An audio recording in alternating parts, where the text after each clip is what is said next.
are you doing? Pressing the right button. Okay, thank you. Okay. Hi, everybody. Yes, because my dog unplugged it. Sorry, I'm having technical issues with my dog getting very excited because she was left alone for the weekend. She's been really terrible today, so I'm sorry for everybody in advance. Jean, you may have been the only one that actually went through this class before, so hold on, we're gonna. So in our January going back to basics, we are gonna do we're gonna have a conversation about, come on. We're gonna have a conversation about what, oh my gosh, guys, I am clearly,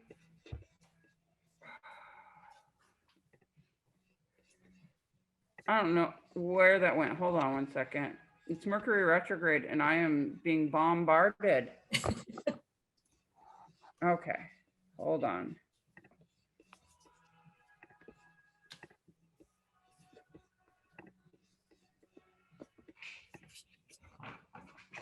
No, stop that. This is not the time. Okay, hold on. I am so sorry, everyone. How embarrassing. I cannot figure out what my problem is with my computer.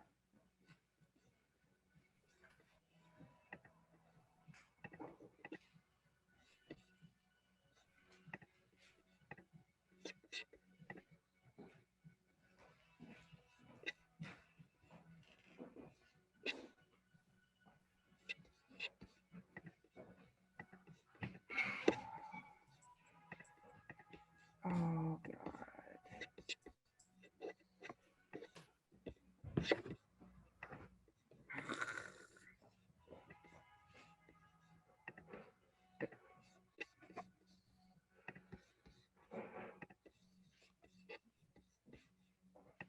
Interesting, huh?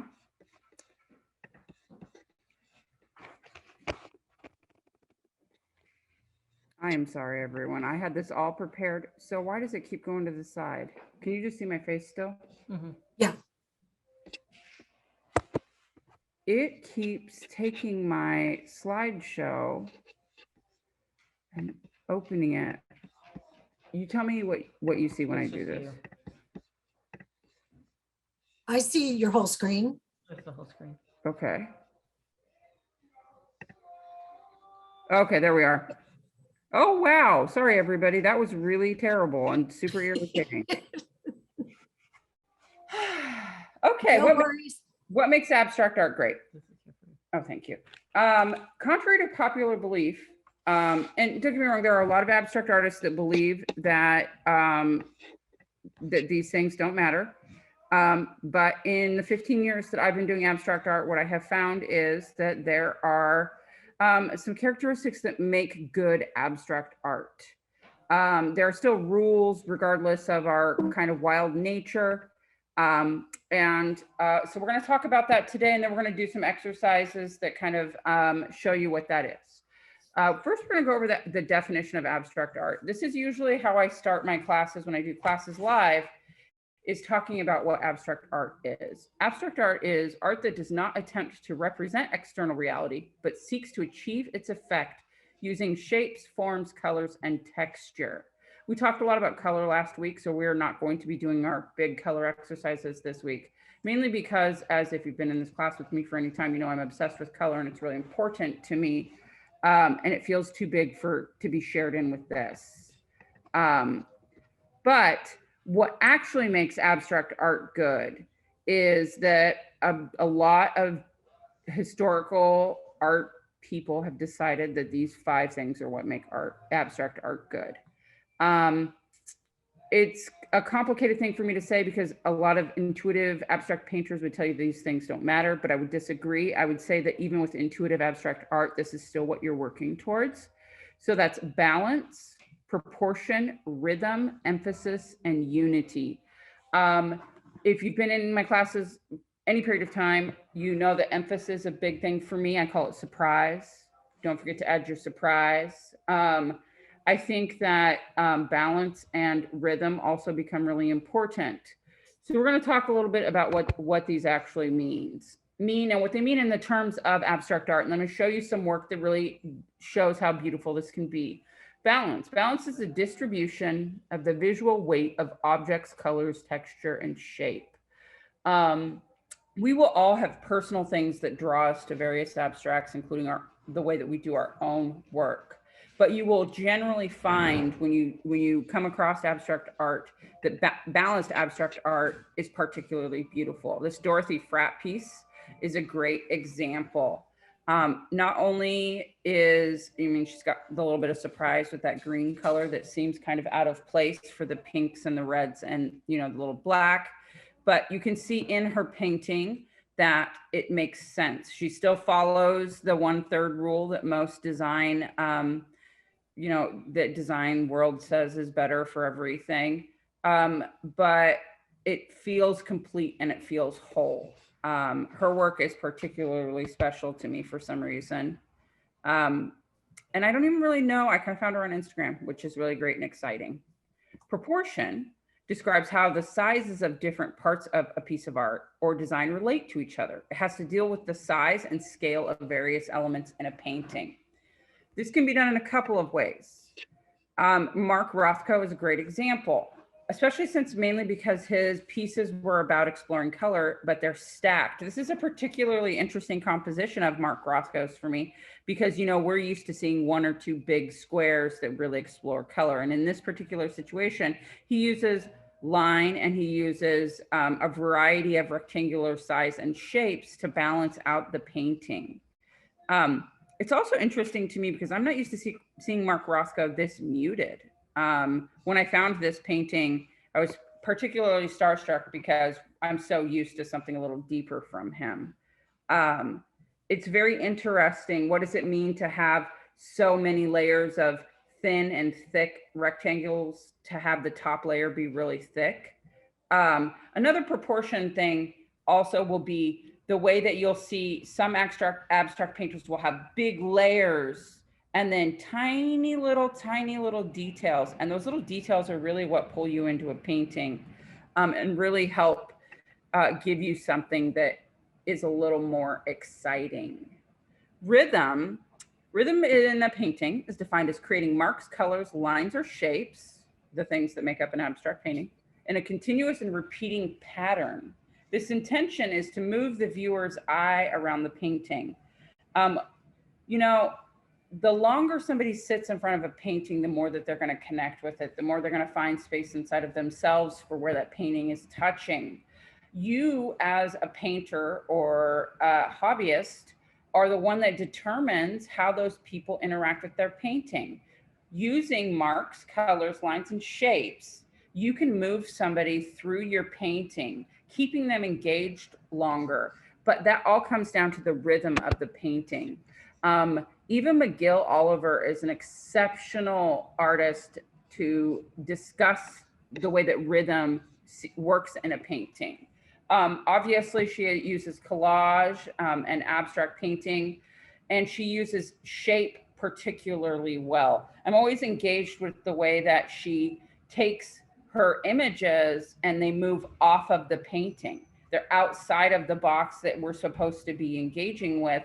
And you can see in the background, she's got really balanced colors going on. She's created this big white negative space that allows us to engage with these kind of dramatic lines. Another thing that I always think is really important when you want to talk about rhythm and you want to talk about proportion is the weight of your lines. Eva's a queen at going in there and balancing super thick, bold lines with thin lines to keep you involved and engaged in the painting. We're going to do an exercise this later that she's particularly put together, and she is one of my favorite teachers. She's a great teacher. She has a great book. If I cannot remember the name of it right now, but it's really good. Emphasis. Emphasis is that thing that I call surprise. It's a strategy that aims to draw the viewer's attention to a specific design element. I use a lot of gold leaf in my painting. And for a lot of people, that little emphasis, and it's never big. I don't gold leaf large parts of my painting. I do tiny little dots of gold leaf or tiny drips of gold leaf. This emphasis not only does it create something spectacular within the painting and it draws the person in, but often what happens is when my collectors buy my paintings and they're hanging on their walls and the light changes in the room and they're walking by a painting, they see a completely different version of the painting from the side because that gold leaf is sparkling different. It's always a surprise for them. I always can guarantee that the gold leaf in my painting is going to keep somebody engaged in the painting in a way that is very different. While we're not going to do gold leaf today, we will eventually, I will do a gold leaf demo eventually because it's so much fun. But it's really messy and expensive. Lynne Hansen is maybe my favorite abstract painter of all time. Emphasis is something that she's particularly good at. And in this painting, you can see the way that she uses those really large black dots on top of the green in the corner. She also does a brilliant job, mainly because I think she has an MFA in graphic design, of using these tiny little bright coral dots. You can see them, and they bring so much life to this painting. They really keep you engaged and wondering, what is she talking about? The collage nature of her stuff. I think another reason that I love Lynne's work is that I will never let my work be this dirty. And there's just something about the depth that comes from that kind of messiness that she has. But her messiness is always controlled. Talk about balance here. When you look at this large green spot over here, you can see this tiny little green circle on the left side. They're balancing each other out. You're brought in by the big black marks. Then your eye is going to move to that little green circle. And then you're going to start to engage with the other parts. What is the writing on the black part? What does she mean by adding just those little bits of words? She's Dutch, so they're often not in English, which I find even more interesting. What does this little scrawl in the middle mean? It reminds me very much maybe of a crown or something like that. And then, you know, like you're just moving through this painting. Lynne, because she is as brilliant as she is, always does a really good job of encompassing all of the design elements in her paintings. Unity happens when the work has a sense of completion and every element serves its purpose in relationship to others. So here's the thing. I get asked a lot by people in my classes, how do you know when something is done? Unity is that for me. When I feel to myself, okay, so all of these elements, some random, some not random, these explorations, these weird marks, these bright colors, these different textures I've put on this paper, but they seem to work together. They seem to be telling a story that is unified. And that unity always feels like in this hero's journey that creating art might be called, it feels like finally, everything is done. I can be very good about just walking away from my paintings and being done. Jason Craighead has some very interesting work to me. This is very typical of his work. His pieces are huge. I mean, we're talking like 10 feet by, I don't know, 8 feet, you know, very large paintings. They're always in this color palette, these muted tans, these bright like tomato red and these yellows with this gray and this often like a purple. But his marks are what tie this thing together. You can't look at his work and not think to yourself, that looks like a completed abstract painting. Would you look at these individual pieces and be like, these white little leaf-like shapes, these black marks, these random orange splotches, some gray and some tan, and boom, it's going to be complete. But when you see it together, you see that there is a rhythm in that painting, that it's a movement, it's a dance. You can feel yourself experiencing the painting. And I think that that's really important when you want to talk about how a painting feels done or complete. I am particularly enamored by Jason Craighead's work, and it's surprising to me is because it all looks very much the same. And I still love every single one of them, and I still want to look at every single one of them, and I still want to engage with every single one of them. I have not seen it live yet, and I'm hoping someday too, because it's so beautiful. So I'm going to show you one of Eva McGill Oliver's kind of, hold on, we'll stop sharing this for a second. One of her exercises, I'm going to focus on myself. Give me a second. I'm trying not to overly talk today, mainly because the very big weekend and I don't want to lose my voice. Really? Oh, there I am. Okay. So give me 1 second. I got to get my, we talked about viewfinders before.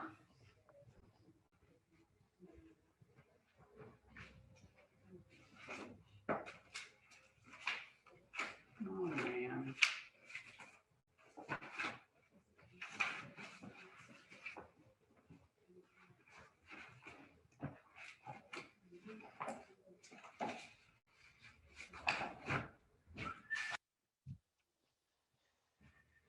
Okay. So I make myself a viewfinder, a very cheap one. I take a piece of paper and I cut out a square of the corner here, as you can see, and this is my L-shaped piece, right? And everybody can see my L-shaped piece. And then I use 2 of those L-shaped pieces. I tend to like to do either a pattern or a color so that I can tell how I am looking at things. Okay. And then it moves depending on what a viewfinder is for. Does everyone here know why we use viewfinders? Jean, do you have a question? I have a question before that. You said you use a pattern or a color so you can tell how you're looking at things. Can you So I explain can that? tell the difference. It's just like a visual cue. It just makes it a little more comfortable for me to see when I am using the viewfinder actually looking at something. It helps my brain focus on the square. What I found in the past, honestly, is if I use 2 white pieces for my viewfinder, I tend to still get distracted outside of the square. Okay, so a viewfinder is a compositional tool, and they come, honestly, they come in, I have a little plastic one as well, and they come in a variety of sizes. The reason I like this is because I'm an abstract painter. I like to paint outside. I like to do plein air paint. And so I like to be able to look at outside and through my viewfinder. Okay. So we have done the blind contour drawing exercise in the past several times where we don't look at our paper and we focus on something. This is a little different of an exercise. This is an Eva McGill exercise. If you noticed on her piece, she had that leaf that came off and it was really large and it was just the leaf. So it's very easy. You can just cut a square out of a piece of paper and make yourself 2 L's. And then what I want you to do is I want you to look around your room and I want you to find something that is, I don't want you to focus on the whole thing. I want you to think about what do individual pieces of something look like? How can we focus on one tiny aspect? Stephanie, behind you, you have a great, you have a plant. That plant is going to be really good to use for this. So create your viewfinder, find one tiny piece of it that you find particularly interesting shape-wise, and then I want you to do a blind contour drawing of that. Some hints. You're like, whoa, Krista, how am I going to hold up this viewfinder and do a blind contour drawing? I have to use my hands. So after I found my composition and say, this one, I'm gonna be really weird. I'm gonna do my curtains in front of me. Why not? They're very interesting. They're gonna be very interesting. I'm gonna find the right thing and then I'm gonna tape it at the size that I want it to be. And I'm gonna hold it up because it's taped. I'm gonna hold it up with one hand and draw with the other hand. Whoa, super uncomfortable. Absolutely meant to be uncomfortable. This allows you to have even less control. And we're not gonna do it in a timed manner because the idea here is I want you to use the viewfinder to look at the world more focused and in smaller pieces. When we talk about shape and when we talk about line, especially in abstract art, kind of one of our best skill sets is how we can focus on tiny minutia and bring that into things. I might actually bring, I have 1,010 plants in my studio. I think we're at 111. I'm gonna bring oh, 113 because we brought 2 more. Will you bring me that jade plant in the corner in your pot right there? And I'm gonna use a jade plant. And I'm gonna use a jade plant for my, that was not the one, but that crazy thing is perfect. I was thinking the smaller one, but that one's beautiful. Bring it to me. Yep, we're gonna use this wild one. She brought me It needs water. The Don't big, judge. don't judge. We're not Look judging. at its little better comment. What happens with the new roots? Okay. They're gonna just keep going. So I'm going to use my viewfinder. It's going to keep going. It does need to be watered. I'm going to use my viewfinder and I'm going to focus on a tiny little piece. Okay. How can I balance this on my piece of paper when we're going to do this? I'm going to tape mine and we're going to do this. Is this uncomfortable for anyone? It's okay if it is. Are you uncomfortable, Jean, by this? Are you good?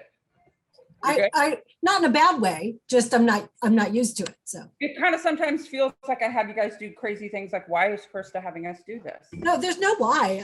I understand why. I've never done it. So that's all. I do need a pencil. Clearly, I really prepared today. Mercury Red. Oh, you know what? I got crayons. I got new crayons. Yes, Woohoo! supply store. So let's use my new crayons. So make it even less controllable for me. Okay, so I'm gonna hold up my cute little viewfinder like this. You can see I'm gonna, over here, I'm gonna start with just one little line. Okay. This allows us to focus on what we're doing. Sometimes with blind contour drawings, it can feel like we're just adding a lot of weird stuff. This is also a great way when you're like, I don't know how to start this piece. What can I draw? Well, this is a great opportunity for you to look at a new way to draw something, okay? And clearly that's not what it actually looks like in real life, but now I have a very interesting mark. What makes this particularly interesting with this supplies that I brought today is that these crayons are water soluble. Woo! So then they're really gonna go wild. Okay, so now I want you guys to use your viewfinder in the space that you're in, find something particularly interesting and try and do a blind contour drawing of it.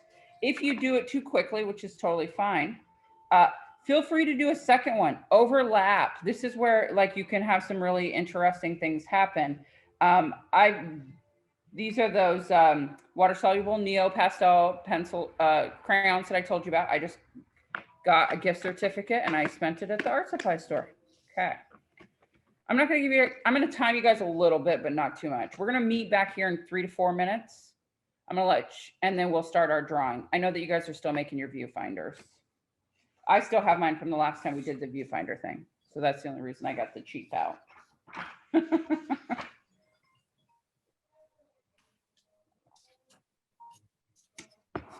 You also don't have to go as big as I did. I just did this way because it's easy. If you want to cut it into a smaller viewfinder, you can. Also, I'm going to go into the WhatsApp app. I'm going to try and be better about being in there. Oh, Stephanie, I like your dots. I like that you actually explored with some of the colors in there. I was trying to find my dot book. It's at home somewhere. I was trying to find my dot book so I could show you guys the 365 days of them, but I didn't.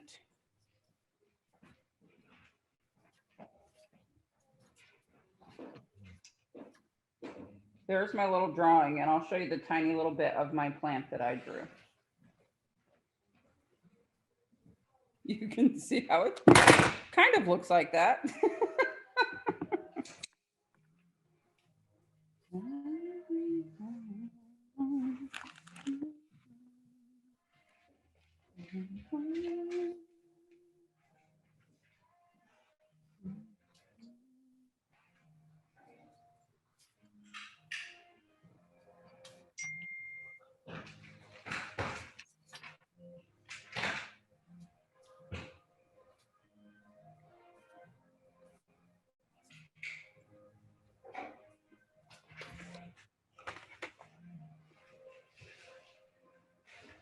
Mirroring my mark, it looks like.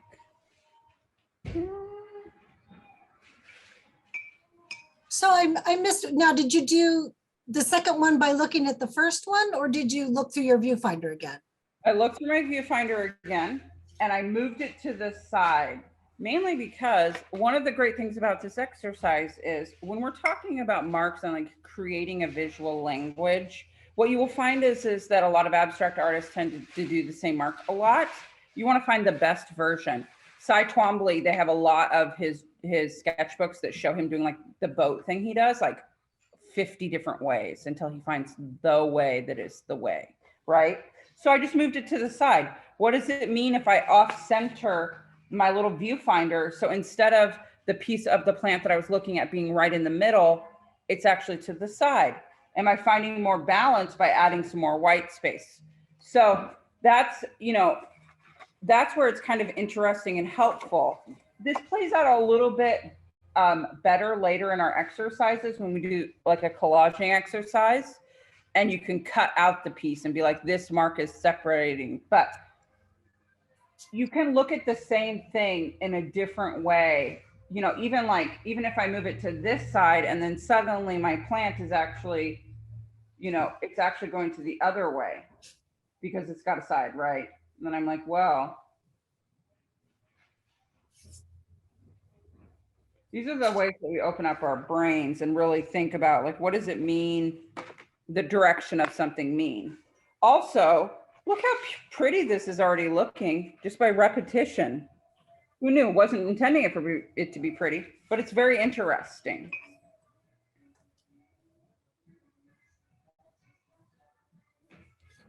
Throw a little bit of surprise by changing up my color. I'm going to bring in some hot pink. Hardy pink. Hardy pink is what I'll call it. Woohoo!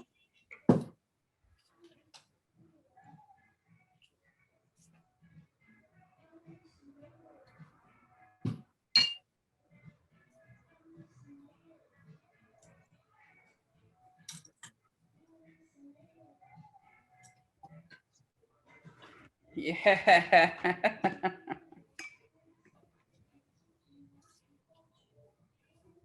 It does seem weird sometimes, I know, to do exercises that feels like we're just taking one part of abstract painting and working on it. But, what happens is that when you are actually painting and working on something, you're able to recall some of this stuff and go, oh, well, my next step might be to add this weird little squiggle that's actually this beautifully weird little plant that I have here. And secretly gives me an opportunity to play with my new art supplies, which is what I really love.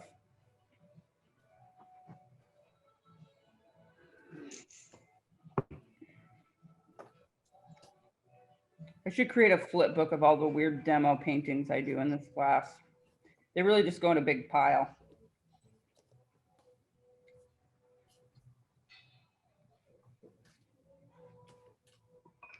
Okay.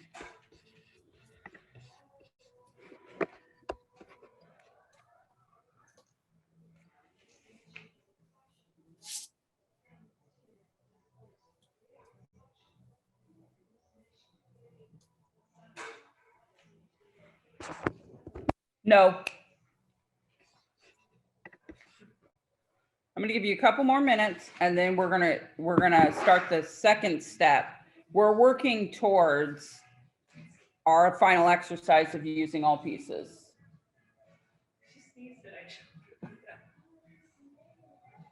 It's wild and willy over here. I'm sorry, everyone.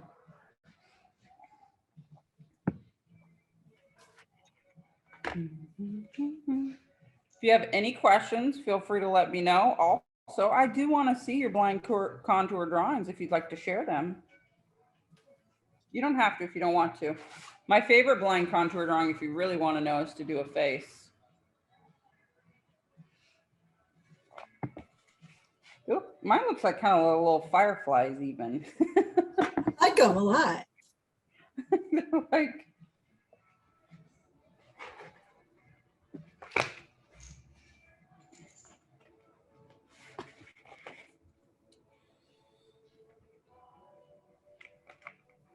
I'm going to be really bad and just rip my pad out of the pad. What can I say? I'm a rebel girl.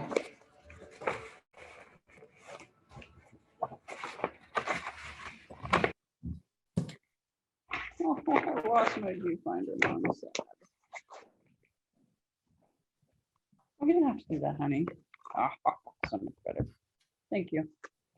Another thing I just want to point out, not to keep talking over you guys. Viewfinders work really great also with printed material. They're a great opportunity to take a blown up photo and focus on a piece of the blown up photo, especially if you are doing work that is about a particular subject or a particular place. It can be nice to add little images, sections of images like that.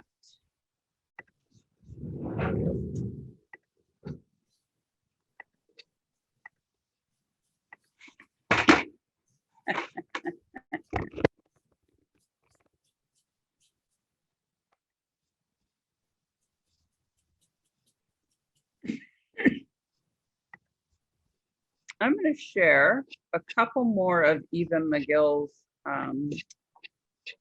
Instagram posts, because I think it's all of these pieces that she creates here for her Collage Abstracts are pieces, are images that are created using a similar method. Maybe not necessarily the blind contour, but she definitely uses a viewfinder as she is distilling her experiences around her into shapes that can be used in her paintings. You can see this in this one on the bottom row in the middle, where she's definitely taken plant leaves and kind of distilled them into these really interesting shapes. I love all of her different versions of kind of abstract paintings. These styles here that have the washes, we're going to talk a little bit about in our next exercise as we're building ourselves kind of an abstract painting. I'm particularly enamored with this idea that you would have paper cutouts of these shapes that could just continuously be morphed and changed into different and exciting new ways of doing things. I love the way that her sketchbook comes off the sketchbook here. You can see where she has focused on the leaf of something. Obviously, she's just brilliant, like everybody else. Okay, so now that you've spent some time, and here's some cool things. Just a note about how you can use some of these. You don't have to just do these doodles. You can find the shapes that you find are particularly interesting, and like Eva does, work on changing them into shapes that are actually like that you use in other places. You don't, you know, like you like the way that this looks, you're going to cut it out and potentially use it on top of something else. We're going to do some collage at the end of this class, but right now this next exercise is, the intention of it is to focus on brush stroke and color, because we're working on our background. Okay, balance is really important here. Something that we're going to cover, I think it's next week, we're going to do some alternative mark making exercises, different ways that we can make marks, different tools we can make marks with.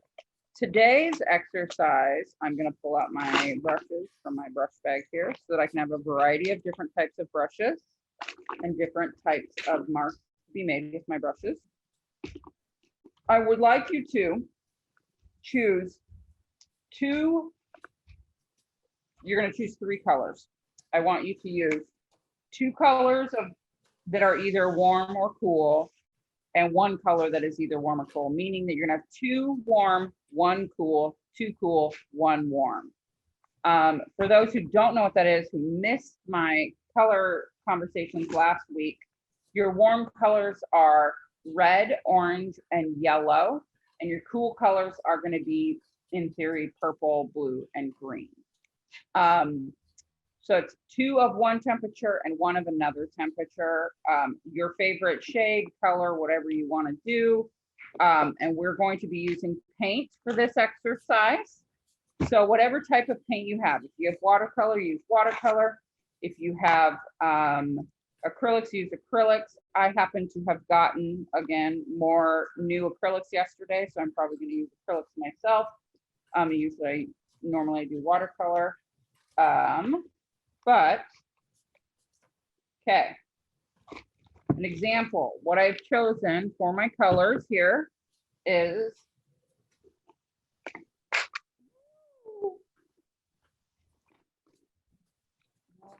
I'm sorry, I'm a mom.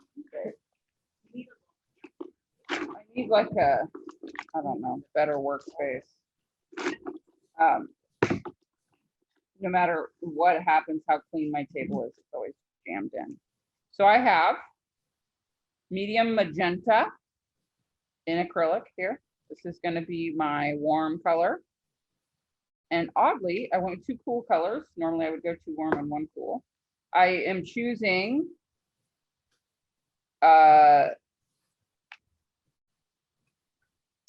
phthalo green, yellow shade, and phthalo blue. We just had this conversation about greens and blues this last time, and so I got some new greens and blues. And you're going to choose 1 brush for each color.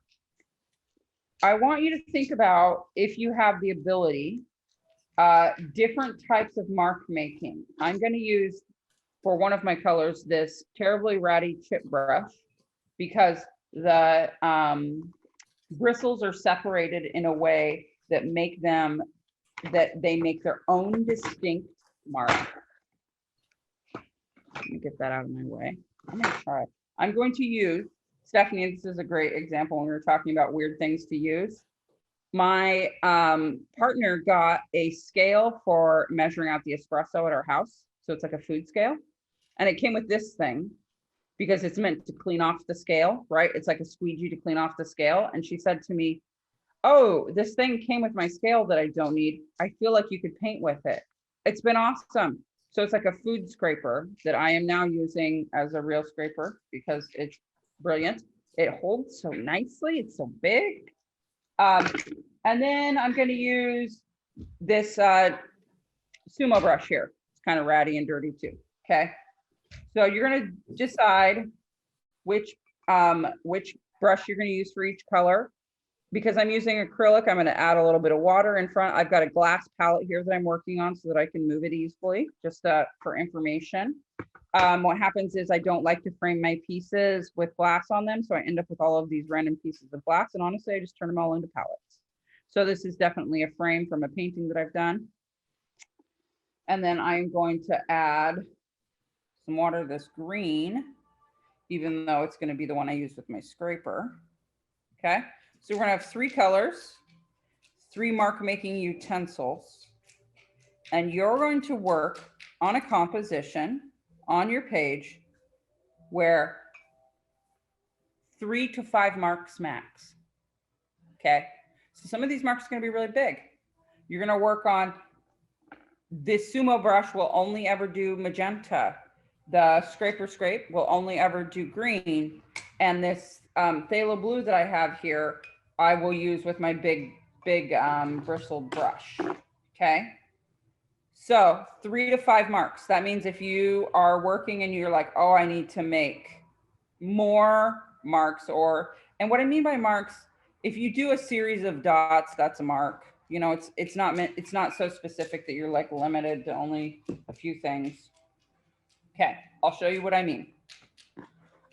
I'm going to split my paper into 4 so that I'm not working on not creating giant ones. The idea here is that we're working on the relationship of negative space and where we're painting and how we can make unique and interesting marks that create something really dynamic. I personally am going to start with my cool colors because I have 2 of them. And I like to use my magenta will be my pop color. I'm going to use this ratty little brush with my blue here on this first one. And I'm going to create one big mark like this. Okay. And I'm going to look at that and do I want to try something different on my second version? Could you center the yeah, we can't quite see it. Yeah. All right, thank you. For my dumb palette. I was already on the way to it. So I've got this is my blue mark, right? And then I'm going to actually try it like this time. Does that make a difference, right? And okay. And then here, okay. So then I got my first, I like to do one color at a time. You don't have to do one color at a time. You can do one piece at a time if that is what you would prefer to do. I'm gonna come in with my scraper and my green paint. And I'm gonna work on its own section. Well, probably would help if it actually painted, huh? Sorry if I have to move things a little bit. Okay. And I'm looking at the relationship between their marks. I have, when I use my scraper, I definitely like my marks to look a certain way. So I tend to do several passes just to control the amount of pigment and stuff like that, just so that you know why I'm doing it the weird way that I'm doing it. Maybe this one's gonna be a little harder. I'm gonna work on this bottom one first because it'll be a little easier. What does it mean to just fill the page with green? And this tiny little bit of blue. Okay. This is an experimentation of what our backgrounds might look like, how we might be working on balance. I'm balancing this big spot with this small spot here, creating a little bit of visual interest here.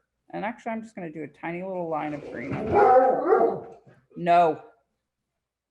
Green here.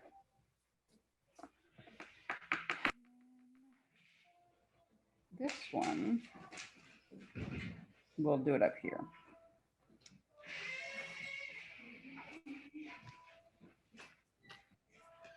Okay, so now it's time for some magenta. So my magenta is going to be my wow mark. It's going to be the thing that's most interesting for my painting because it's going to look so different. Now,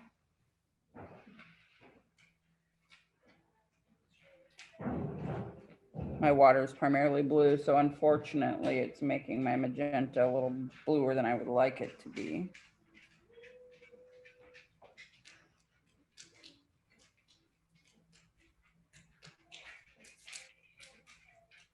Okay. And then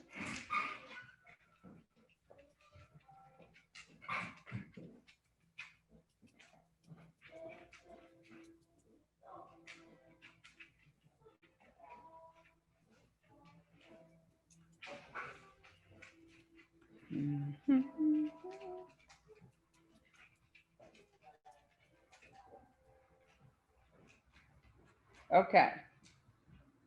So then you can see the four paintings, and I'm experimenting with how they look.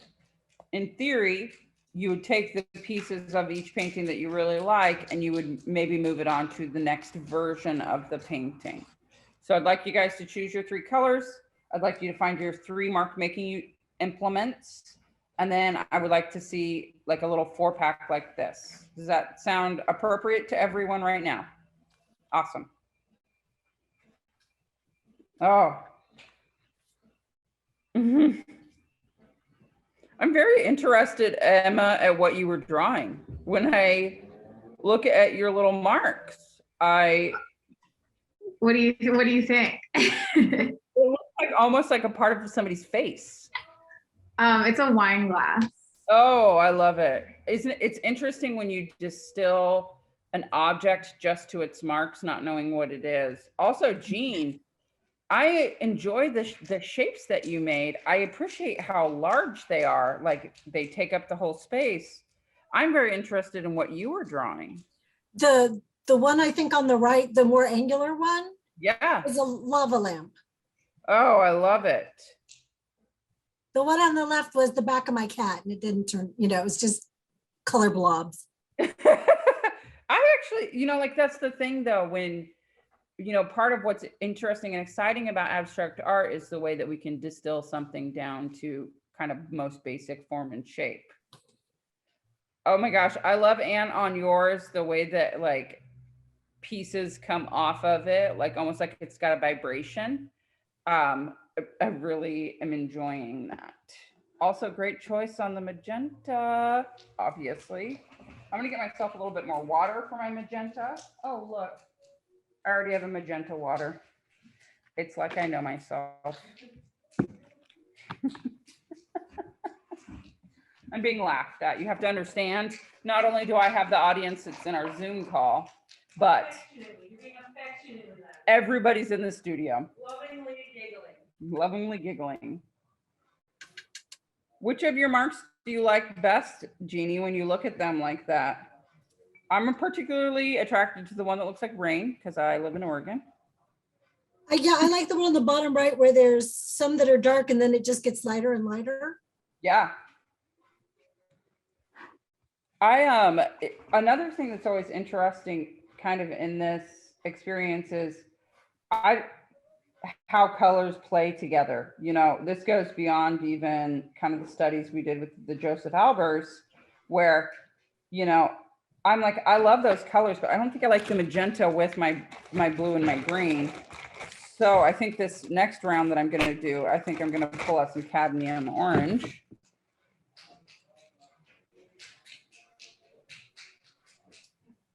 Okay, get it going. I'll use my magenta water though. Ha.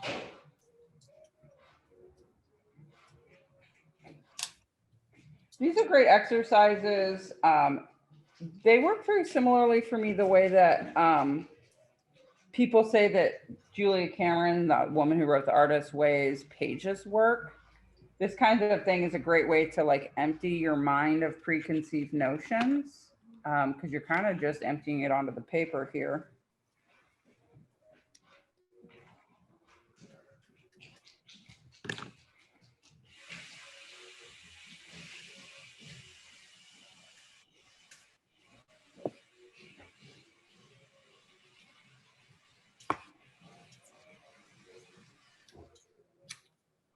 Oh yeah, that one's good.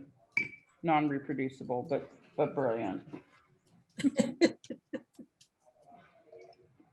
As is so many good things with abstract art.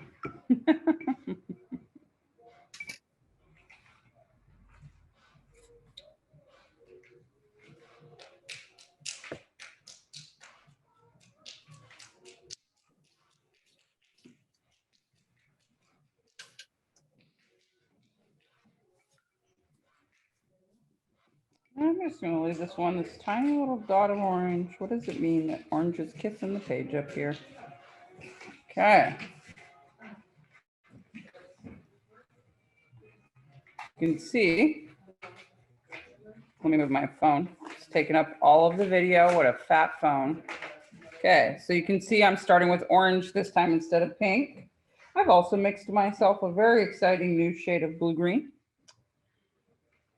We'll see though. This is where you really get to know how your materials work. It's by these kinds of really dynamic mark making opportunities.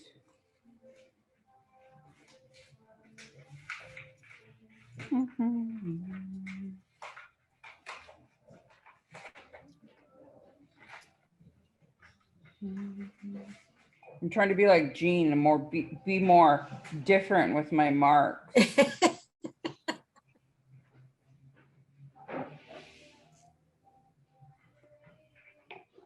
I'm you know, always up for new tricks, new tips and tricks.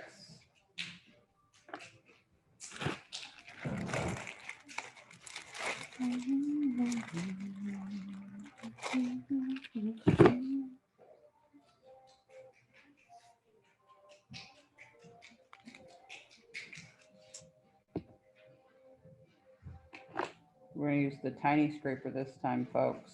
Getting wild and willy. I may or may not have a giant scraper collection.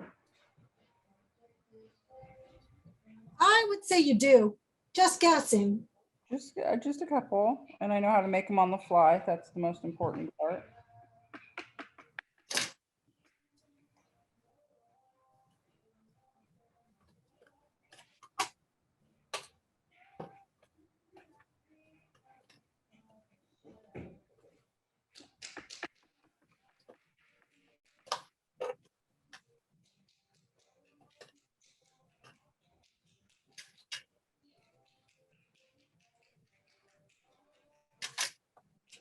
always interesting to me. I always try when I'm doing this kind of exercise, I always try to at least make one of my pieces be the piece that I fill it as much as possible. So like this one down in the right corner down here, you can see where I really tried to fill as much of the little square as possible.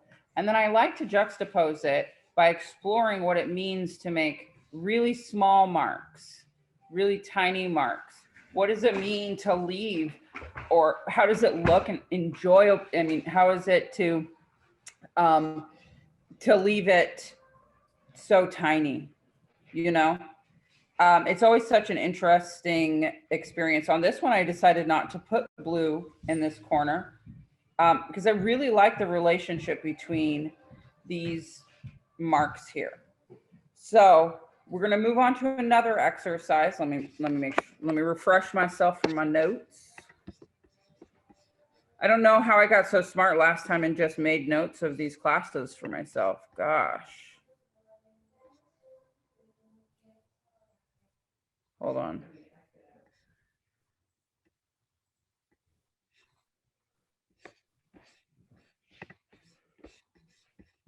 We're gonna next, or sorry, I'm gonna do them in a different order. Oh, look at me go. Look at me go. Let me get a pair of scissors and I'm gonna show you what we're gonna do.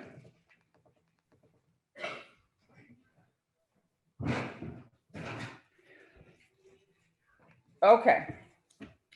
So you know our viewfinder exercise while we were looking at something. So instead of a blind contour drawing, you're actually going to use your viewfinder, or you don't have to have it. You can also just use a viewfinder like this. You're going to focus on one piece of something. We're going to let these dry because they're going to come into play again.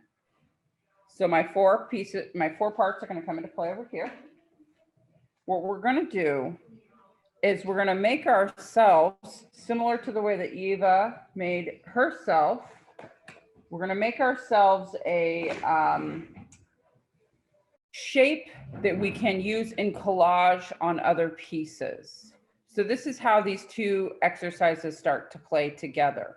So you're going to work on the backgrounds in the way that you worked on the backgrounds, where you have the 3 marks, the colors, and then now we're going to use, and I'm going to use graphite. So let me get a graphite pencil.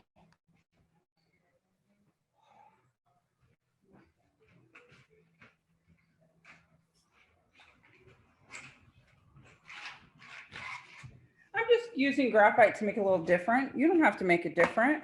Here's also an opportunity for us to really play with size here, because I'm going to focus on my same plant because it was so lovingly brought to me. I'm going to focus on one part of it, just the cute little leaf. Okay, and I'm going to make a drawing of it in a variety of sizes. See, it's super basic, right? Okay. But I'm gonna make it look a little different each way I do it. And then I'm gonna cut it out and I'm gonna have it interact with my paintings. So I'm gonna actually cut it out in this weird shape. This is gonna be really interesting. We'll color it in. You can do any shape you want to do. I think you can do more complex shapes. I'm using a really simple shape just for the benefit of demo. I'll probably make myself a more exciting shape. I am using water-soluble graphite. So I'm using water to kind of spread out my graphite instead of having to smear it or anything like that. And then I'm going to cut it. So here are some things I've learned in doing this kind of exercise. When you're bringing shapes or lines to your paintings without just making the marks on your marks, is sometimes it's just so you learn something that you never knew. I do a lot of collage. I really find the benefit of keeping pieces that aren't successful in quotations and reusing them. Love to make weird pieces. something about the physicality of actually being able to move it down and it not being permanent that really appeals to me. So here's my super weird shape, right? It's going to have limitations though, because it's got this hard edge.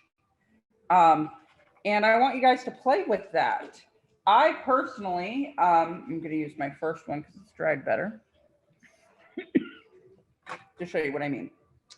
So naturally, I'm the kind of person that likes to put something with an edge on the edge. I like to line it up. The idea here is that you're using a shape that you've distilled from your contour drawing and the ways that we're looking at things a little differently. And we're going to add them to our paintings, but it's never really a permanent adding. Also, what does it mean? Make yourself uncomfortable by having your design kind of go off the page. You know, obviously I've chosen a somewhat difficult piece. It really only looks, in my mind, in my opinion, maybe not yours, it only really looks successful when I put it on the edge right here. It's all a learning process.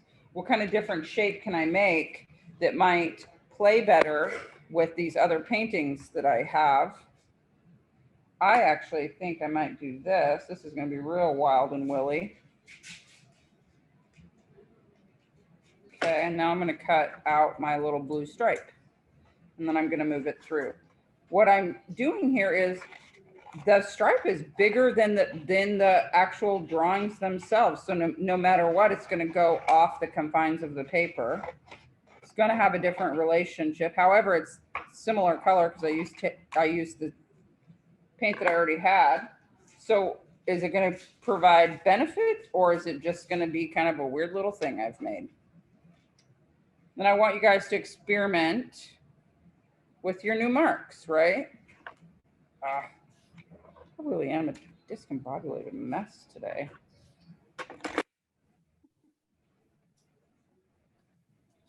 Okay.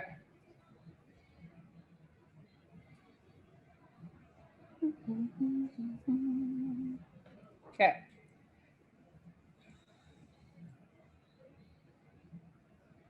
This is an interesting piece. I'm gonna let it dry though, so I can actually use it in my hand.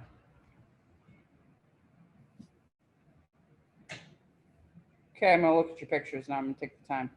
Sorry that I have not been as good as I wanted to be.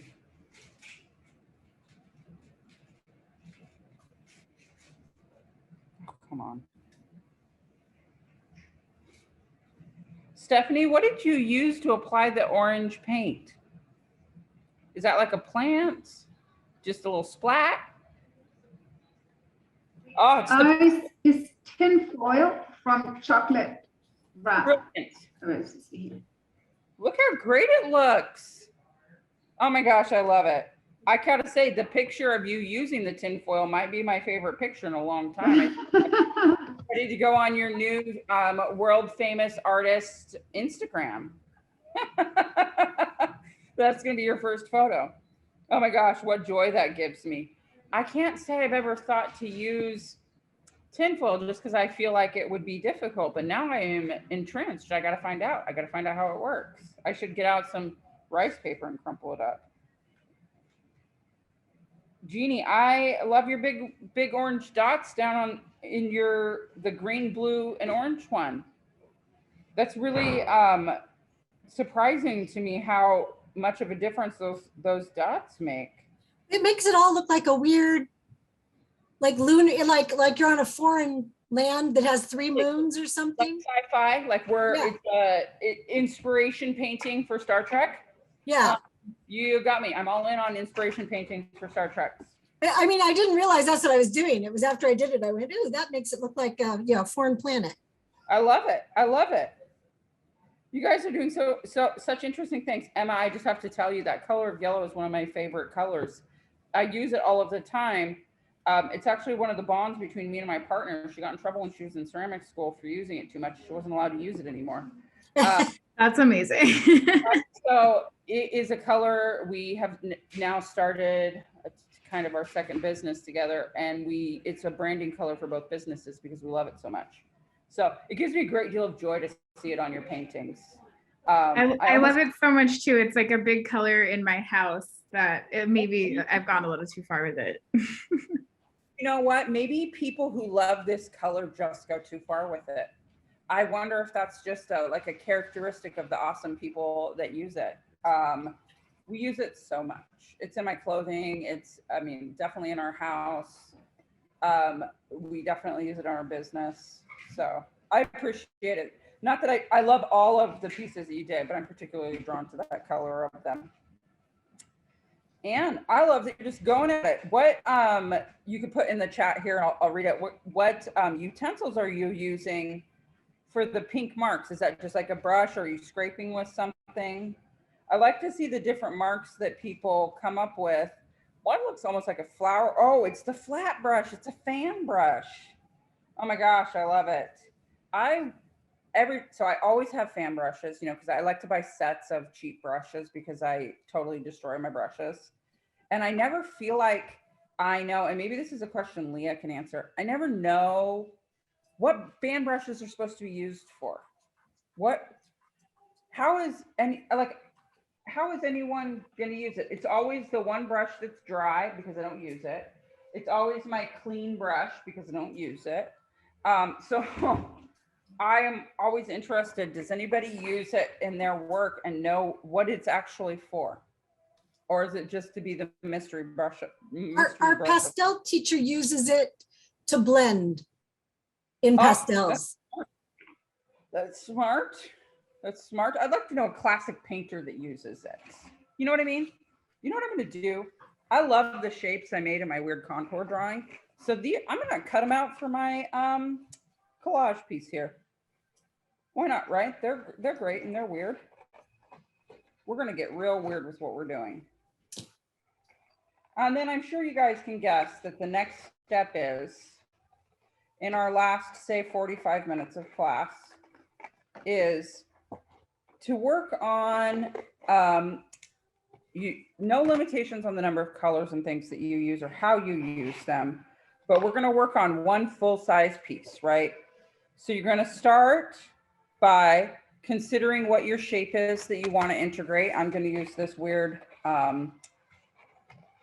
thing that I'm cutting out from my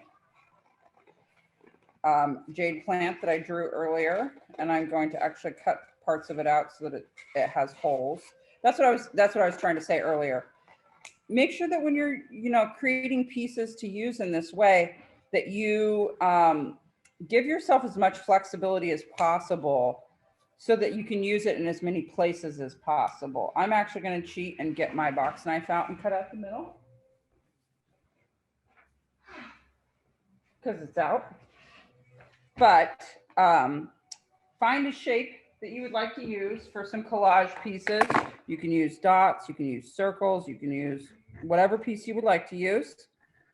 And then work on creating one collage and wash painting, considering all of the design components that we covered today. So you want to consider the way that line plays into thing, proportion, balance, rhythm, and at the end, unity. It's a lot of time. 45 minutes is a lot of time, but I feel like probably for a lot of people, we're going to have several iterations of this that we go through. You're going to find that the collage piece you made for yourself isn't working, that you're not able to create a background that you really like. Don't be afraid to be wild. Don't be afraid to fill up your page or leave it empty. It's whatever you want to do. I'm going to take some of these marks. Like I really love this mark that I made right here. It's really beautiful. It's drawing for myself. Of course, then I cut out the version that is the wrong color, but that's, typical. And then I just got to work on some backgrounds for that. Does that make sense to everyone? Does anyone have any questions? I know it's really basic right now.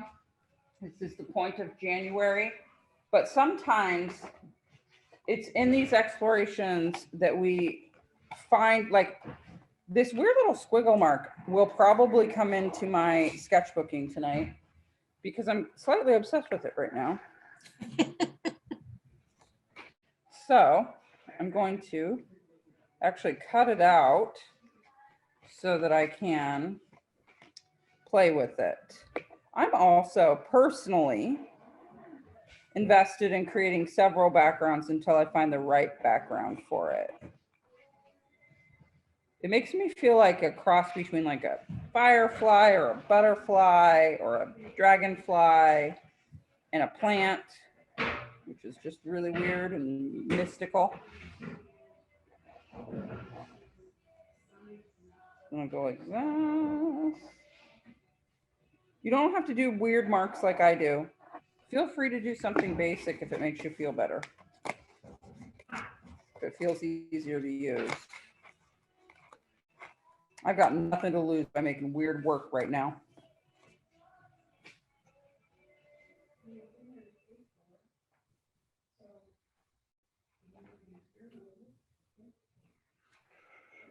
Oh. Okay, here we go. Okay. If you have any questions, feel free to ask. Now I've got several weird So marks.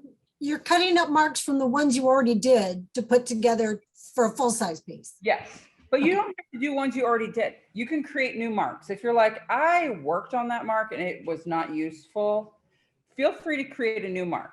I Okay. would like you to make a mixed media collage, some pieces of marks that you've created, and I'd like you to work on top of a background that you're going to paint on there. And I would like you to be thinking about things like balance, proportion, unity, like we discussed in the class. Does that make a little more sense? Mhm. So now's the part where we get to hang out and chat. Yay, we've made it to the fun part. I actually have a question. So with the collage bits, are we like, how are they? I'm a little confused about how they're entering the piece. They come into is, so it's a challenge for you to consider, A, what does it mean to have one stagnant piece? Where can you move it within your composition? It can stay on the page normally, or you can actually move it off the page. What does it mean to move your composition off the page a little bit? So the reason you collage it or you cut it out is so that you can move it around physically yourself without having to redo the painting over and over again. Does that make a little more sense? Yes. And it's meant to give it a little bit of texture, take it off the page a little bit so it's a little more 3D. You don't have to do a weird mark like I did. You could do something beautiful like Eva did, which was a leaf. You could do a circle. You could do something that speaks more clearly to you. But you will find that as you move it around in your painting, that you look at your painting differently. Cool. Okay, got it. Thank you. Yeah, no problem. It's kind of a weird thing. I like to use pieces of paintings that like I cut up. I trim a lot of my paintings for framing, and I always keep the pieces and I like to bring them in.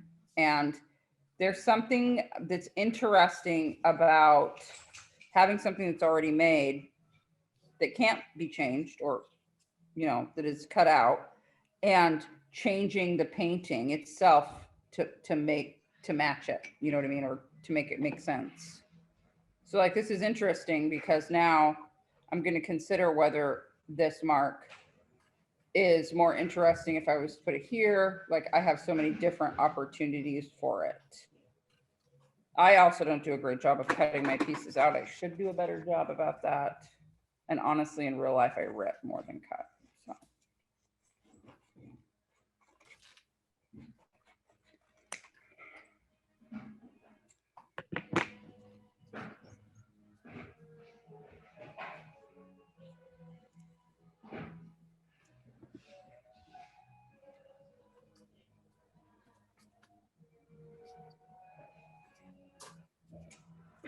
And I get my viewfinder out.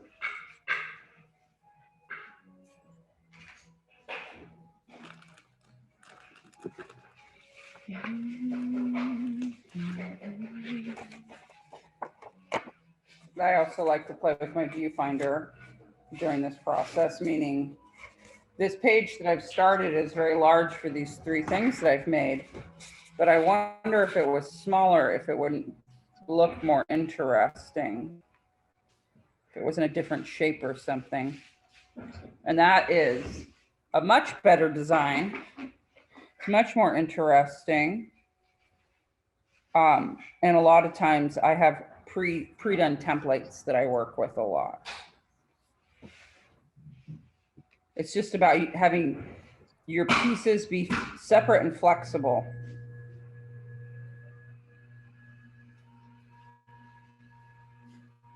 Yeah, hot pink, and I'm all in. It's my favorite color.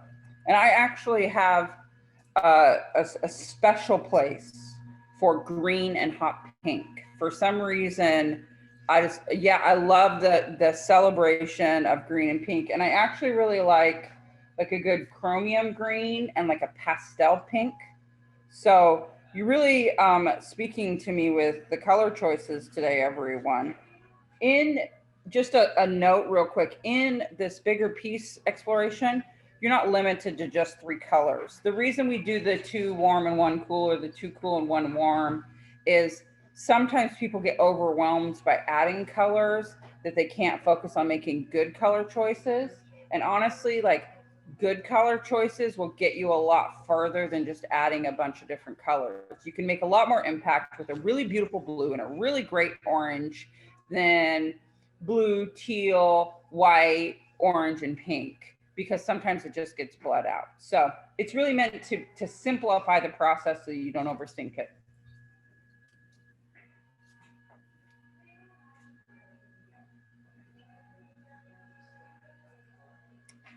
Of course, it's the overhead light because my cute little painting is flat.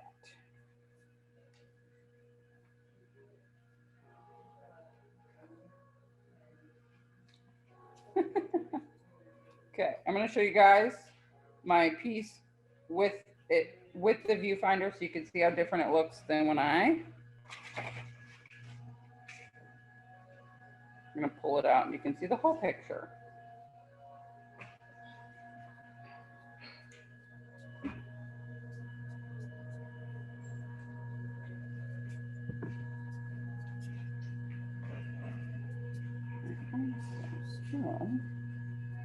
This is the part where we just get to play for a little bit, everybody.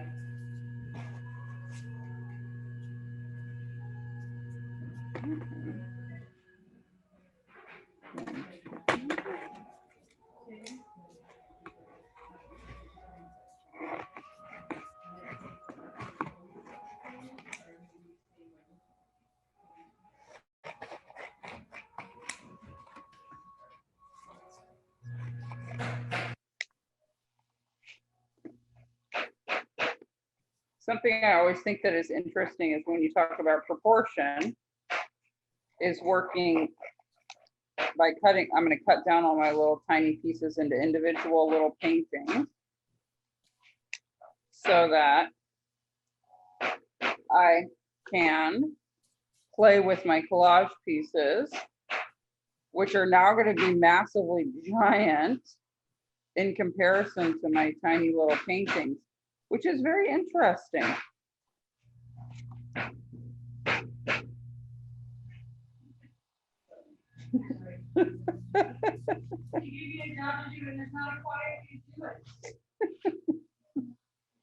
The troublemakers over here.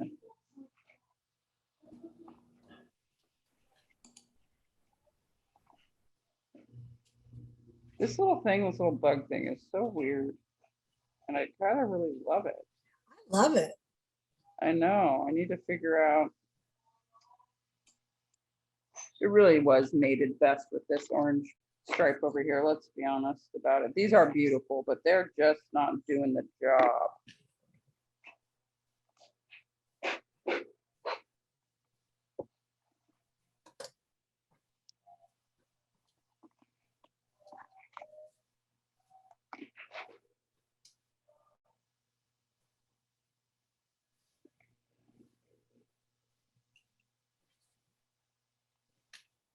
Feels like a little sandwich going on. That's not really what I want to do.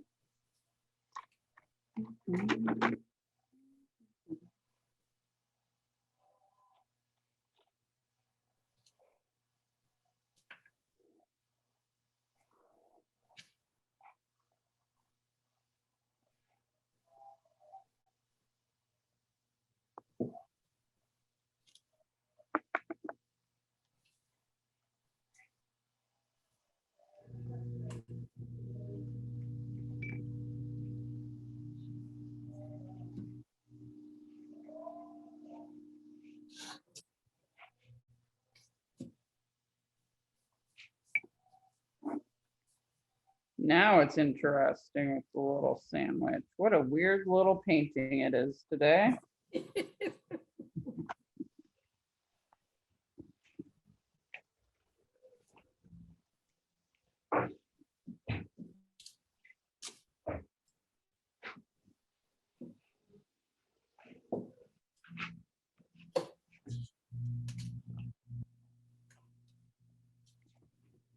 Okay.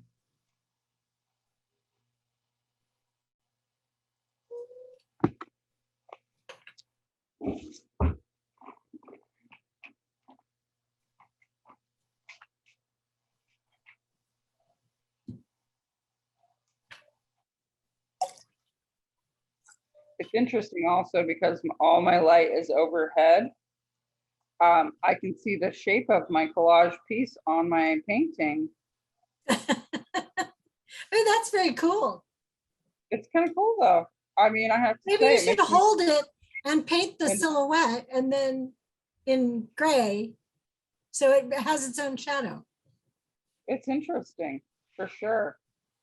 And it also gives you another perspective. I mean, sometimes you can just do really simple shapes that aren't quite as complicated and weird as mine. Just a natural state of being, complicated and weird.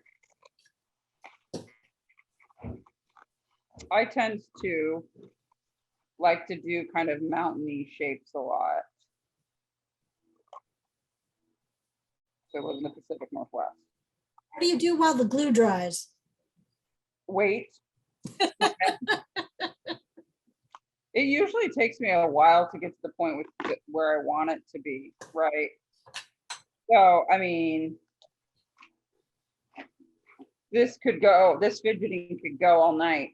I do like to focus the fidgeting by using the viewfinder to make it a little smaller, you know? Mhm. And then I feel like I can be more clear. I'm gonna paint my little mountain shape that I've made. Let's see how she plays. She's gonna dry. I'm going to feed my dog very quickly because she's being there. Huh? Oh God. So that's great. Never mind. My dog's just gonna be awful. Sorry, everyone. That was my fault. And I even looked at the dog food today and thought about it, so. Okay.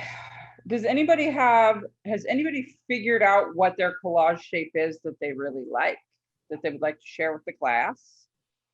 Or do you have a particular mark on your paper that you're like, I like that, but I can't find the right piece to go with it? I sometimes do that where I get attached to a particular mark and there's nothing that looks as beautiful as the mark.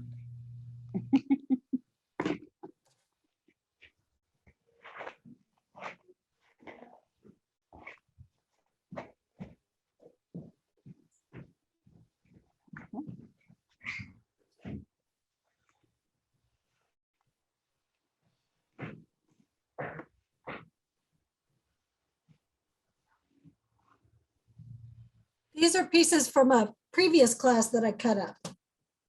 Oh, look at you go. It's like you knew. I think it's because we've talked about it several times that I like to do that. Yeah. I knew I didn't like the piece, so, but I like pieces of it, so. Right? And that's the thing. You can like pieces of it. Oh, yeah. Wow, they're working really well for you, aren't they? Mhm. Are they drying right now? Are those the Yeah, pieces where- the glue is, it's not Um, sticking very well. We didn't talk very much about tension, but the two pieces that you've chosen and the way that you've put them on the paper is a perfect example of tension where they're like this far from each other. See, I love Emma's mark. And look how great it looks with that little circle. Great job. I love the color of the mark. It is surprising to me how Oh, basic, yeah. Right? It's an interesting mark and it could be moved around in a lot of different ways and experimented in a lot of different ways. Oh, what I was saying about tension though, was, Jean, was that your pieces almost touch. They're so close. Yeah, it looks almost like it's gonna keep going and bump in. And you know what? One tiny little dot between the two of a different color than you've got, say like a red dot or something, people would stare at that for hours because you're just stuck in that. They're so close to touching, yet they're not touching. And that kind of tension can draw so much emotion into a painting. So I'm very excited to see that you've done that kind of tension with your pieces. I love the reuse that they have. I actually really like both of your pieces together. It's interesting to see them on top of each other, you know? You and Emma went hard with the yellow ochre. I mean, let's do it all night. We need to make a club. Our dogs are getting really spoiled because they don't have food. They're getting treats right now. I just want you guys to know. Hard life. Hard life.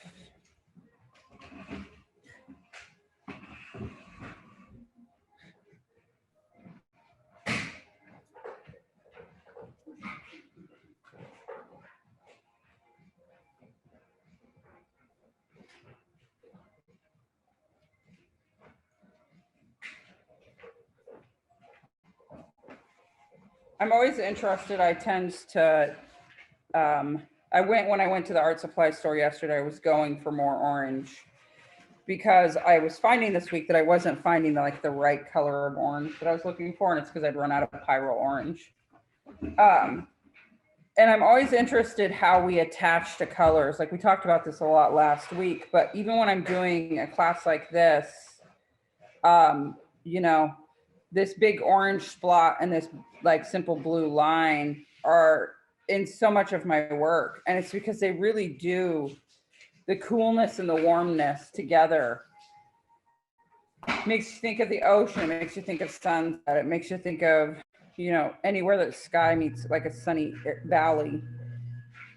So I'm always interested, like with the yellow ochre thing and the mustard yellow thing, like how we get attached to things, how we're, like this has a great like little mark where the orange is coming through because the scraper scraped off the blue.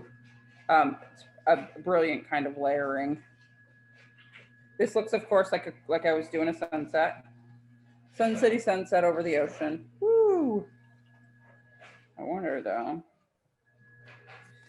this mark feels like it would go better.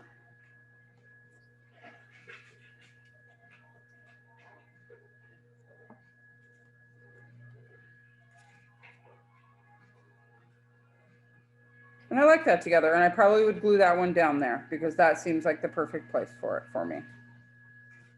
It's weird. Maybe I would do a gray circle around the sun.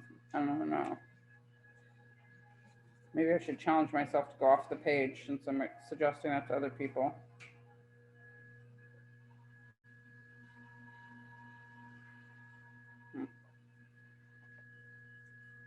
All right, I'm gonna pull in some tiny marks.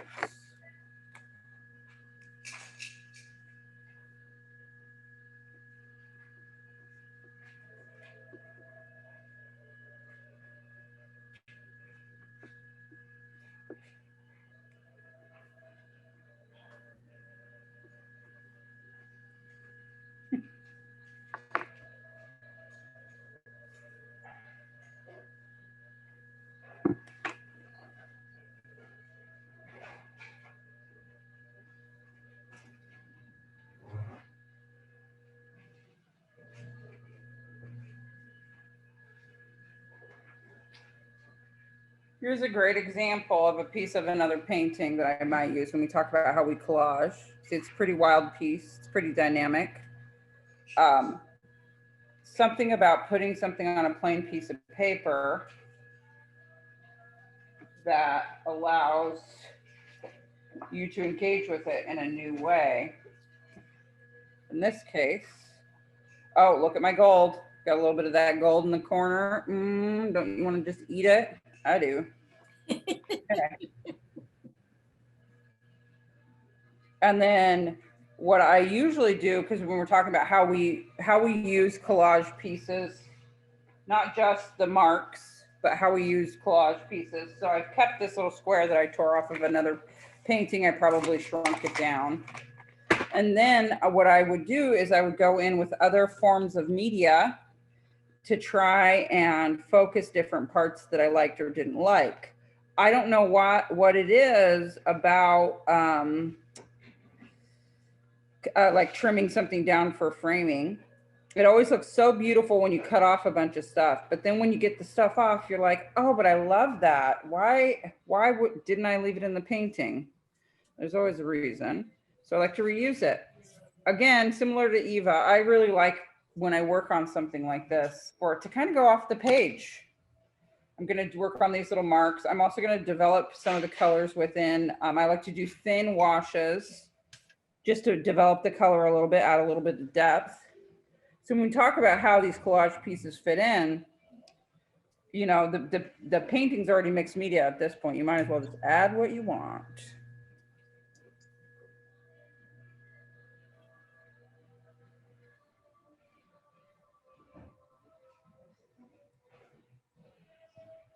It's also a great opportunity. This is a great time with little pieces like this, and you're kind of taking them off the page, you know? Bring in your spray paint and your stencils. Let's just make it wild.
Nice.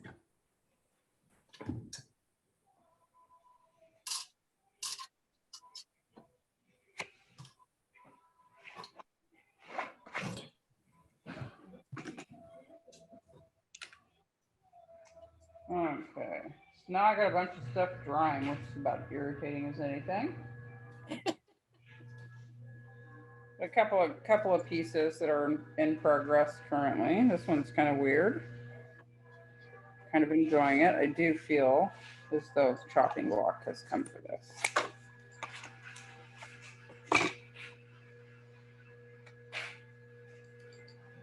Now,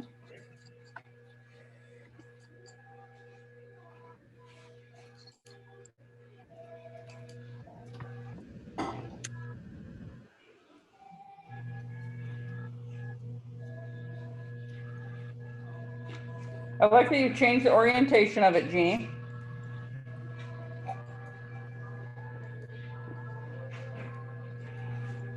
Completely different kind of tension. More landscapey too. Yeah,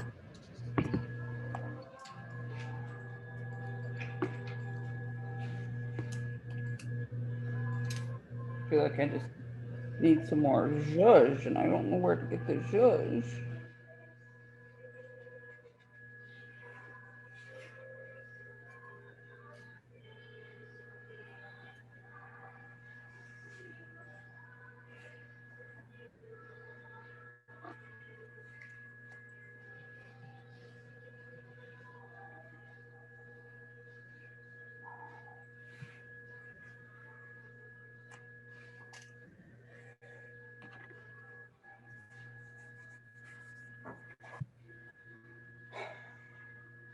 Waiting is the worst part of painting.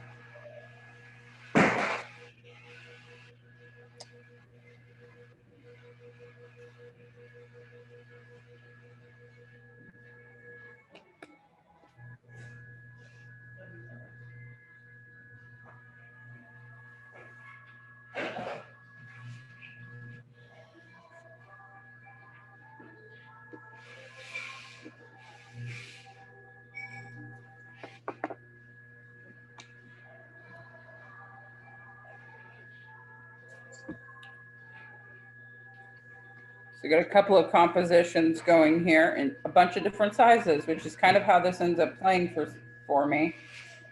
One of which is this larger composition. I've got my weird squiggle bug, is which what I decided that I'm going to call this weird pink mark. Is my weird squiggle bug. It's kind of coming into play. It's got some extra marks, and I'm really liking that. This piece was an old collage piece that we were talking about, like a corner of a piece of mine. And you can see where I've added my little shape. I cut my little shape down because I didn't like the way that the full U was looking. What I found was I did like the way that the small one was looking. I'm adding some marks and it's kind of drying as it is. And thirdly, I took one of the tiny ones and I added a little piece of the gray that I cut off for the other one, and I'm still figuring out where it's going to quite go. So I find that in this kind of situation, I am working often on several relationship-based pieces, meaning that they're similar colors, they're sharing parts go back and forth a lot. And this is how it could take me. I could do this for a couple of hours, honestly, where it's just little pieces, trying to figure out the way that I like it best, that I feel like it speaks to me best. Clearly, I like the blue and orange because that's what today is about.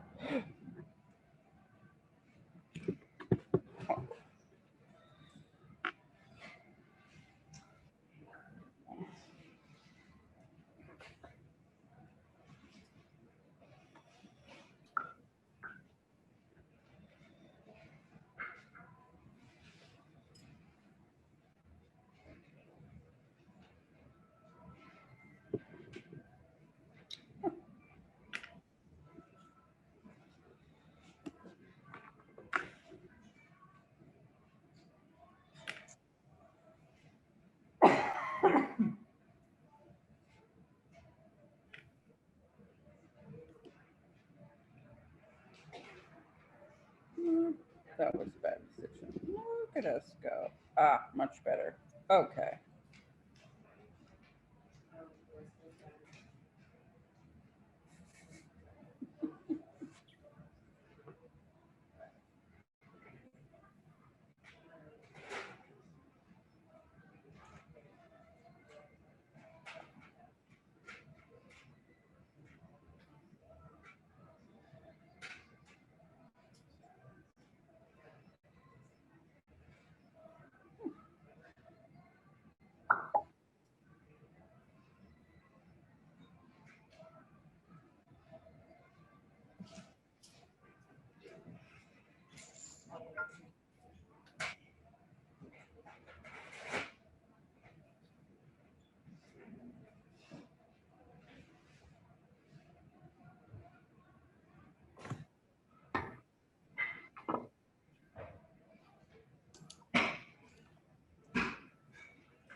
Okay.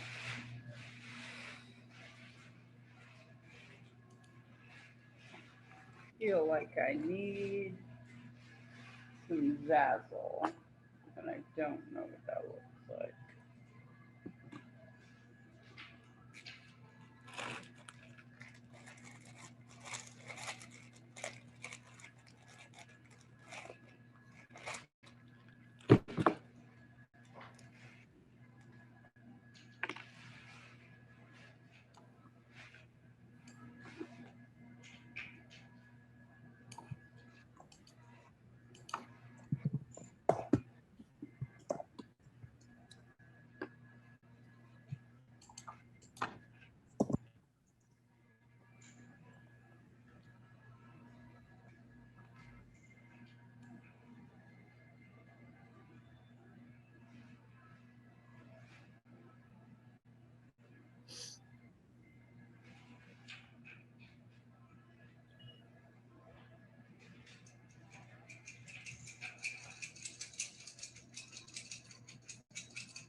Okay, little bug.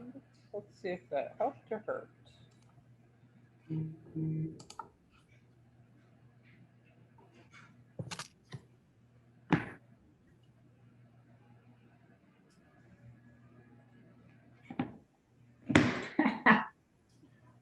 What, Leah? Stephanie said she's going to go buy some glue. Look, this is great. Going right now to get some glue. Yep. No, my blue project really did it to me. Yeah.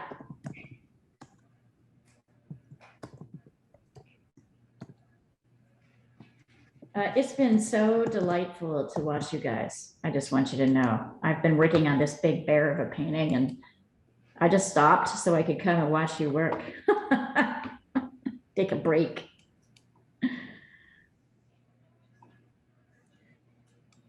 Nothing better than playing with collage pieces to keep you engaged, huh? Right? It's kind of mesmerizing just It is watching. Rising, Leah, you should cut up some of your stuff and see what happens. I will do that when I'm in a place where I've got it. Right. I'm like so close. Are you in the house where the piece is going? Yeah, you want to see it? Yes, please. Let me hope the battery doesn't go out.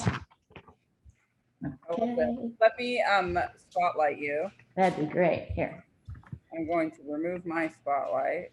here we So are. you can watch your painting because I think this is going to be really fun. Look, Leah, there you are.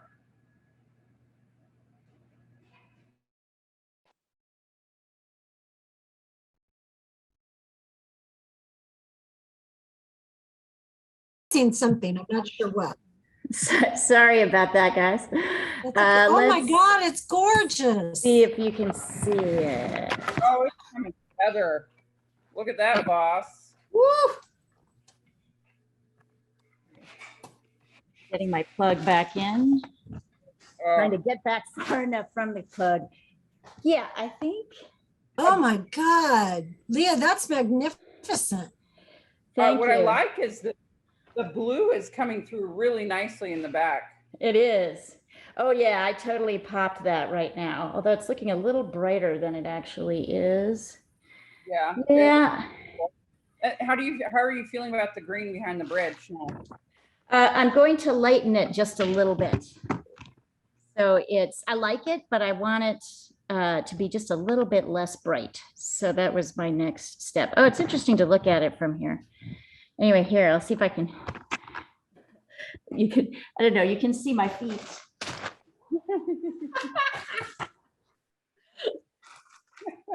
It's giant. Holy heck.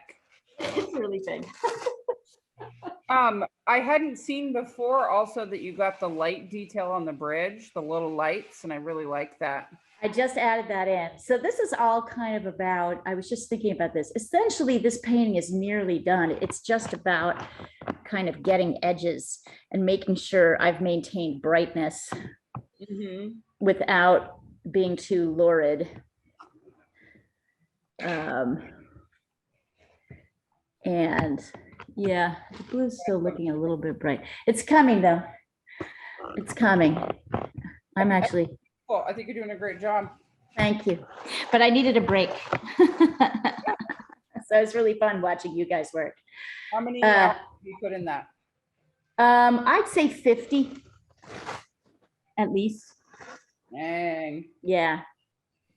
That's amazing. It's it's definitely, and it's just challenging to kind of finish, you know, like I've been kind of messing around with it for the last week, trying to get in enough details so it's finished. But it's up. I think tonight might be the night. I have carte blanche. I could be here until I finish it. So that's the lowest paying job you've ever had. Yeah, probably. Aren't they all?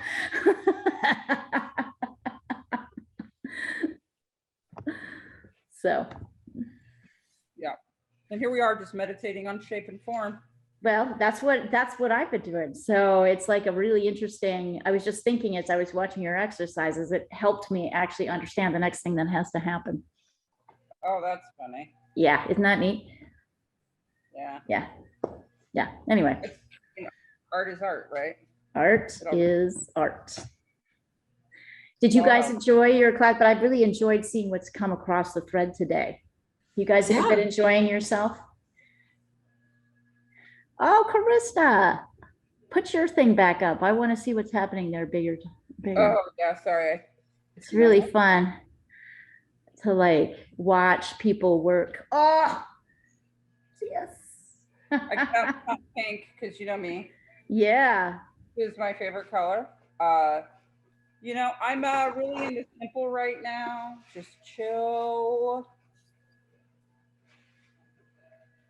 We moved my partner's mother this weekend, and mine's still recovering, and so I feel like it's like again though, Leah, here's a question you weren't here for. What's that? This brush, the fan brush. Yes. What do you use it for? I use it for soft edges when I'm trying to like soften something towards the edge. And then sometimes I'll I'll load up a strand to do a kind of quavery, but sort of hard fine line. What do you use it for? Nothing. I rarely use it. I rarely use it. Clean and perfect and pretty it is. Yeah, yeah. It is kind of a useless brush as far as brushes go. I would agree with you. And that's why I was like, why is it in every pack of brushes?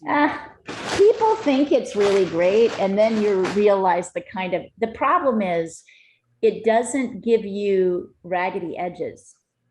So it's too So it's too fine and it's too put together unless you really like pull a couple of bristles out, and then you might as well be using any brush. You don't need to use a fan brush for that. So yeah, cut it. Cut that thing. Give it some texture. Give it a mohawk. If I could find a new way not to hate it. Yeah, I think this is exactly the way. You just did it right there. You know, only like experimenting in abstract art, anything goes, clearly, as we've been talking about. You know, my goal this year, since I'm not working on any kind of concrete show or anything, is to build some tools for myself that are weird and see how my practice changes as well. So why not make this fan brush more realistic? I think that's an excellent, as long as you change the texture, you might be able to get somewhere with that. Right. And take out some chunks in the middle. Yeah, my problem with it is it's so wide. Why does it got to be so wide? Because it's a fan brush. It lets it take up all the space. Christia, it's about girth, not length. Really?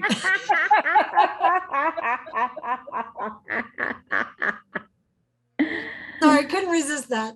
Oh, that's great. Now it doesn't look like a fan brush. It's a new kind of dress.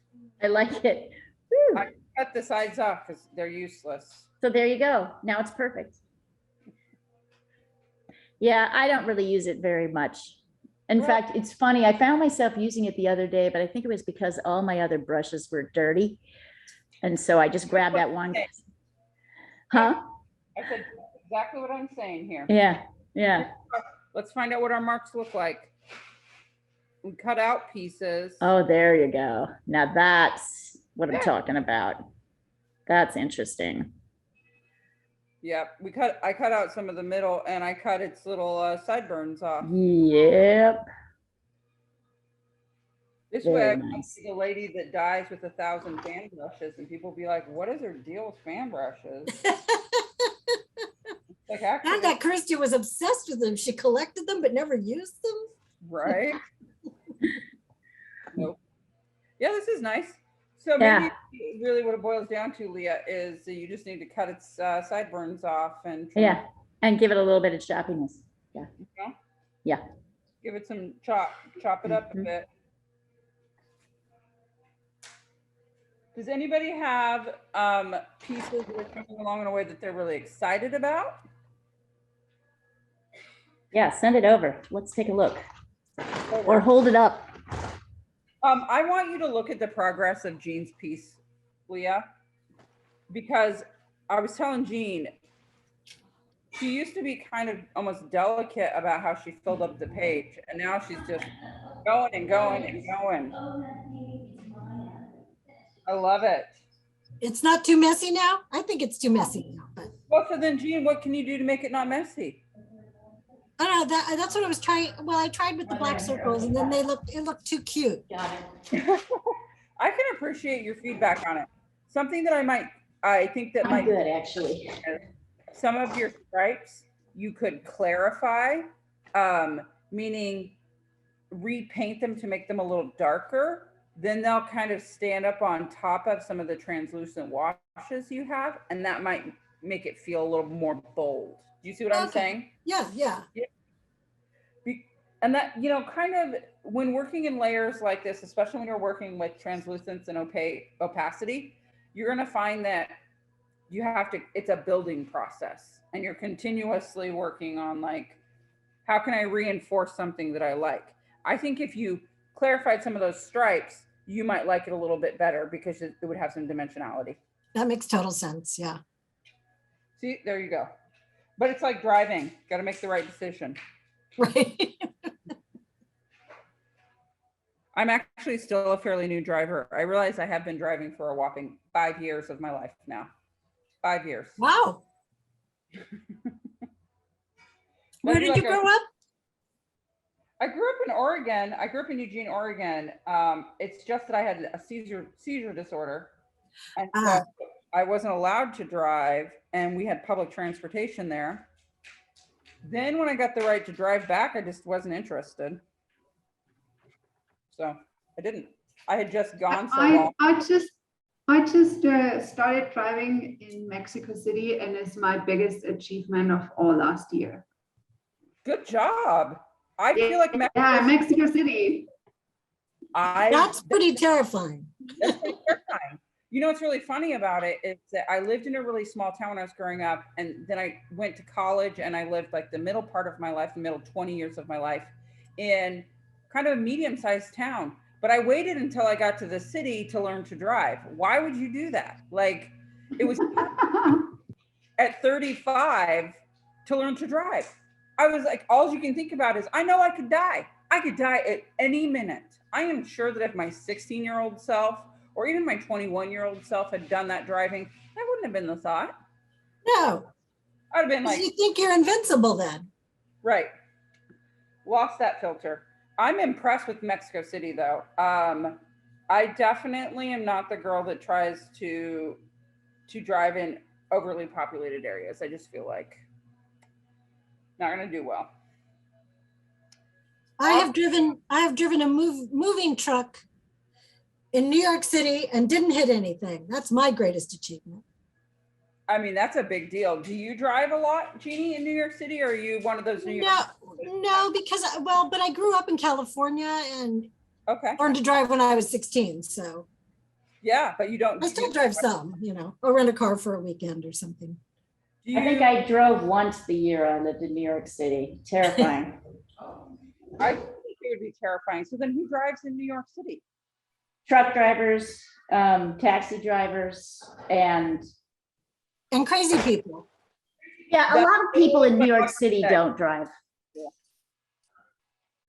I know it's really common to for New Yorkers not to drive. So it's terrifying, that concept to me. But I think New York City is still on my list.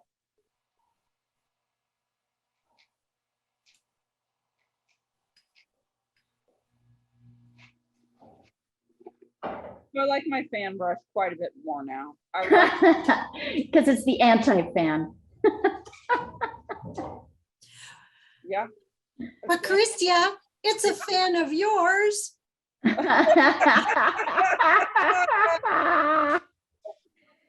yuck, yuck. Yeah, that joke, do it for me. I can't resist a bad joke.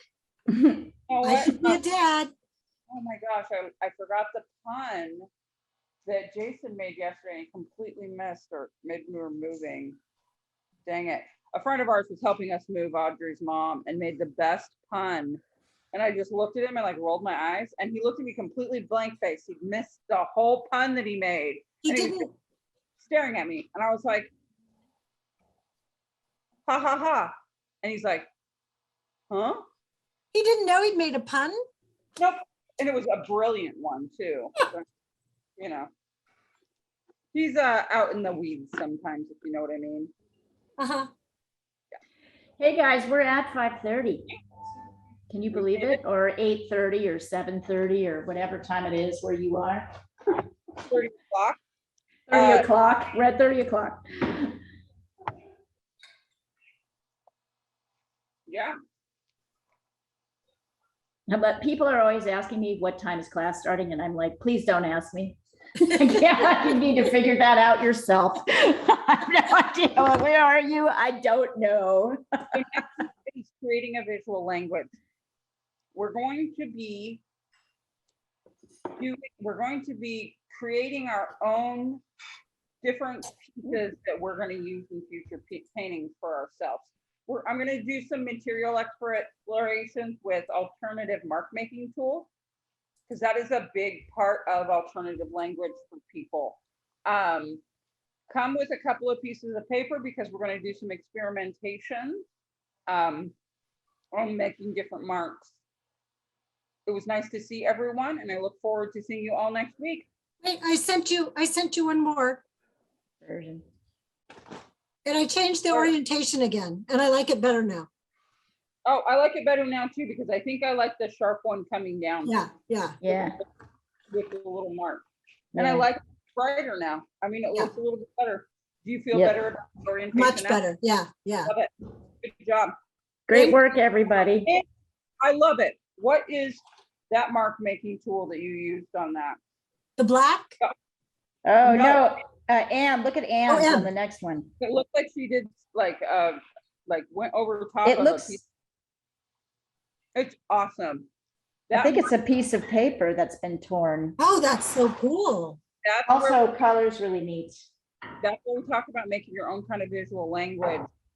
Yeah. Oh, nice. Oh, interesting. Very interesting. Is that from, Emma, let's see. like the top of a Yep, there she is. Look Starbucks at cup it. or something? No, Wait, it's sorry, very- which I stepped away to do some dishes. What was it? we're just looking at everybody's work. Send yours. Oh, Emma. the like Your L finals. shape. Yeah, well, send whatever you've been working on. I Um, am really into the torn piece of paper that Anne used. Yeah, Yeah. that's pretty cool.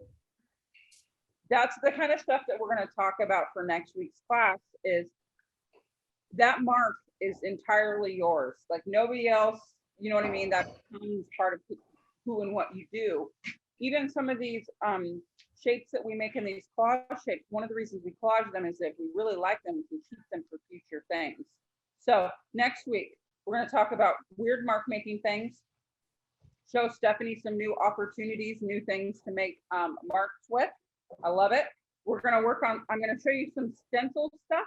And I probably, honestly, I'll do a quick gold leaf demo, just so that if you guys want to experiment with gold leaf, you can, because that's one of the interesting things I use in mark making, and it's part of my visual language is gold leaf. So I'm really excited to see what kind of weird tricks we get up to next week. All right. Hey, All thanks, right. Asai. Night, Great work, everyone. everybody. Bye. Have a great time. See you later. Nice work, everyone.